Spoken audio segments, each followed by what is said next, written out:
ahli tadi coba dilihat, itu tidak comparable. Sirekap KPU coba dilihat. Slide KPU itu sudah 88%, jaga pemilu cuma 50%. Coba lihat. Bagaimana kemudian ahli bisa membandingkan itu sebenarnya comparable? Keahlian apa yang bisa menyatakan kayak gitu? Coba aja. Coba dibuka ininya. Iya, saya jawab aja, saya tahu. Kita buka dulu Pak, jangan sok tahu Pak. Kita buka dulu ininya Pak. Pak Bambang, sabar. Yang buat slide Kendalinya dari sini, ke sini semua. Silakan, coba dibuka. Kemudian apakah cukup untuk audit forensik? Saya berpendapat belum, karena belum ada bukti bahwa terjadi tindak pidana di sana. Kecuali bisa dibuktikan ada pidana, tindak pidana atau fraud, maka bisa dilakukan audit forensik. Nah, kemudian pertanyaan berikutnya masih dari Bang Magdir ya, mengenai human error atau technical error. Tadi saya sampaikan bahwa Sirekap mobile itu mengkonversi gambar, tulisan yang ada di gambar menjadi angka itu secara otomatis dengan menggunakan software. Tidak ada manusia yang mengkonversi di sana, beda dengan situng dulu. Kalau situng dulu memang di-entry oleh manusia, sehingga menurut saya itu technical error, sangat-sangat technical error. Kecuali kalau form C1 yang tadi menjadi C1 hasil adalah dokumen otentik, itu yang dirubah. Jadi kalau dokumen otentiknya tidak sama dengan hasil yang kenyataannya, baru itu namanya ada fraud yang dilakukan oleh KPPS misalnya. Tapi kan selama ini tidak pernah ada sanggahan bahwa hasil perhitungan suara di level TPS itu berbeda dengan kenyataan begitu. Kemudian dari pihak terkait, Sirekap alat bantu dan berjenjang. Jadi betul sekali. Jadi berkali-kali saya sampaikan bahwa ketika perhitungan suara berjenjang dilakukan, itu mulai dari TPS, kemudian sampai ke kecamatan, kemudian ke KPU Kabupaten Kota dan sebagainya, itu adalah proses berjenjang yang di mana alat Sirekap sebagai alat bantu itu digunakan adalah ketika nanti alat perhitungan berjenjang ini selesai, ditandatangani oleh semua saksi dan dari pihak pemohon, kemudian itu digunakan untuk mengupdate Sirekap.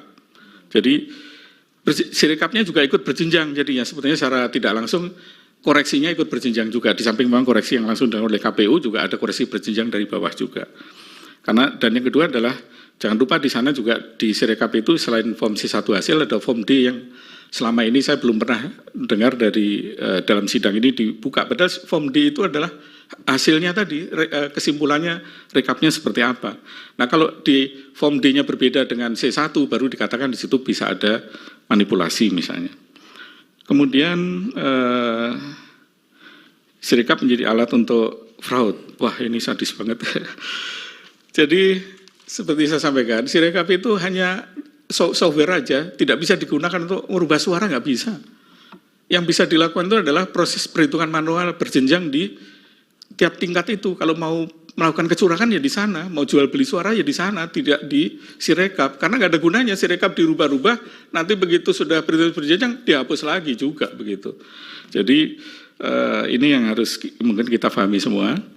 Kemudian saya agak percepat ya, langsung ke Prof. Eni mengenai evolusi Prof. Eni ya. Jadi senang sekali ini ketemu dengan Prof. Eni lagi. Jadi dulu situng itu memang ada proses yang sangat panjang, sehingga kemungkinan terjadinya human error itu tinggi. Karena tadi menyalin formulir dan sebagainya itu human error-nya tinggi, belum lagi ngantri. Nah, Sirekap ini teman-teman ITB itu menggunakan inovasi, tidak menggunakan manusia lagi, tapi secara menggunakan artificial intelligence, menggunakan OCR untuk membaca tulisan tangan menjadi data. Nah, inilah salah satu menurut saya kelebihan dari Sirekap yang saya apresiasi sekali pada teman-teman ITB. Tetapi yang sangat kritik saya kekurangannya adalah bahwa sistem konversi tulisan tangan ke angka itu kalau di lab saja belum 100% juga, baru 99% gitu, apalagi di dunia nyata. Nah, jadi ini yang mungkin nanti di berikutnya, evolusi berikutnya teknologinya harus diperbaiki, kemudian ada validasi sebelum diposting dan sebagainya. Kemudian ada di 11.000 TPS. Ini dinamis Prof, jadi setiap hari berubah. Jadi seperti saya sampaikan tadi, tanggal 22 itu ada problem di sekitar 12 ribuan TPS, kemudian naik lagi sampai yang terakhir itu puncaknya 125 ribu, kalau nggak salah Pak Ketua pernah bilang ya di media. Kemudian sudah itu turun lagi gitu ya, karena memang begitu data banyak masuk, terutama yang dari daerah, terutama ya kalau data dari Jakarta kemungkinan karena kameranya bagus, kemudian HP-nya itu nggak menggunakan Nokia 3310 zaman dulu begitu ya, sehingga hasilnya lebih bagus gitu. Tapi kalau di daerah-daerah ini yang mungkin kurang bisa di reliability-nya kurang. Nah, Prof. Arief ini menarik. Jadi Prof, banyak lembaga termasuk KPU ini tidak melakukan transformasi digital dulu sebelum melakukan digitalisasi. Digitalisasi itu bicara tentang teknologi, Sirekap, OCR dan sebagainya. Tapi transformasi digital itu sebenarnya pada mindset. Bagaimana kita punya mindset digital, artinya apa? Memanfaatkan teknologi digital itu secara tepat dan benar. Nah ini dulu pernah waktu saya diundang KPU di Bali, tahun berapa itu? April tahun 2023 kalau nggak salah, masih KPU yang lama lah. Itu saya sampaikan, sebetulnya perlahan dilakukan adalah transformasi digital dulu. Kenapa? Karena nanti kalau kita ujuk-ujuk digitalisasi sama dengan kita nggak ngerti apa-apa, langsung beli HP yang canggih, tapi cuma dipakai untuk telepon sama WhatsApp.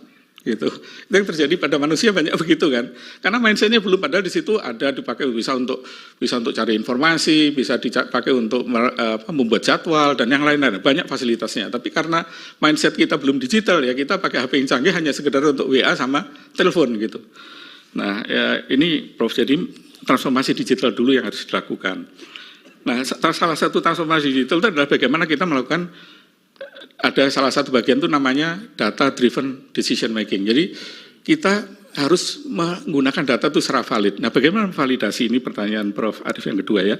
Sebetulnya nggak susah menurut saya, meskipun skala Indonesia. Kita mulai kalau berjenjang itu dari bawah ke atas, validasi dari atas ke bawah saja. SK 360 itu menyatakan total suara 1, 2, 3, sekian. Diturunkan ke provinsi. Provinsi 36 provinsi ya. 38 provinsi. 38 provinsi itu di total sama nggak jumlahnya? Kalau nggak sama berarti KPU waktu pleno nakal gitu kan. Kalau sama ya berarti benar mereka. Kemudian provinsi mana ambil, kampung saya lah Jawa Timur gitu. Diambil kemudian hasil rekap provinsi Jawa Timur diturunkan ke kabupaten. Kan cuma dari 37 kabupaten, gampang itu, cocokin aja. 38 kabupaten ya Jawa Timur. Oh ya tambah satu lagi karena Madiun jadi kota sekarang. Jadi 38 kabupaten kota. Jadi gampang itu jumlahnya Prof. Kalau kita jumlah 38 cocok ya berarti sudah nggak ada masalah di Jawa Timur. Turun lagi misalnya dicurigai mana di kampung saya di Madiun ada masalah di situ. Turunkan lagi di kecamatan begitu.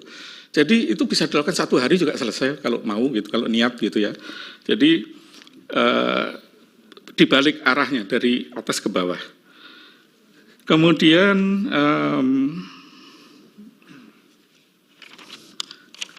terakhir dari yang mulia Pak Suhartoyo. Prof, ya.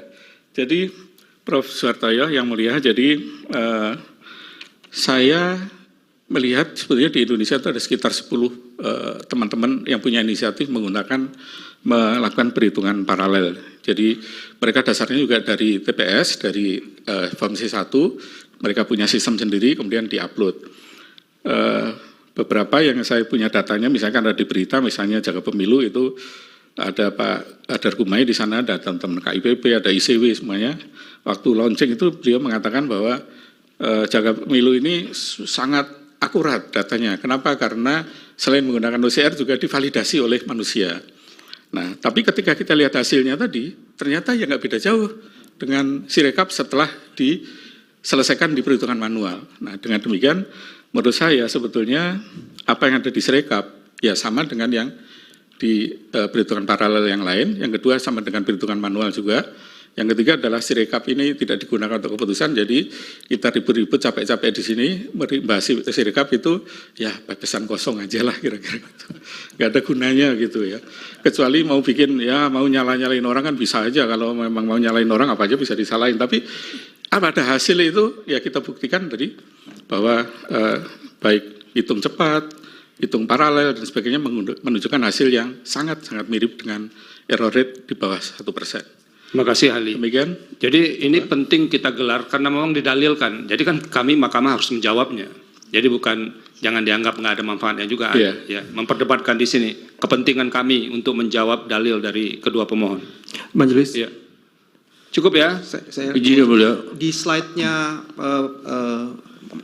ahli tadi coba dilihat, itu tidak comparable. Sirekap KPU coba dilihat. Slide KPU itu sudah 88%, jaga pemilu cuma 50%. Coba lihat.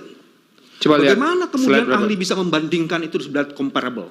Keahlian apa yang bisa menyatakan kayak gitu? Coba aja. Coba dibuka ininya. Iya, saya jawab aja, saya tahu. No, kita buka dulu Pak, jangan sok tahu Pak. Kita buka dulu ininya Pak. Pak Bambang, sabar. Yang buat slide kendalinya dari sini.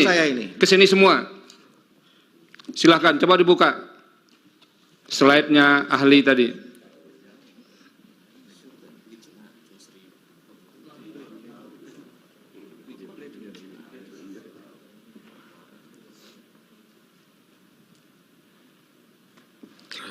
Terus yang ada membandingkan, oke, next, terus,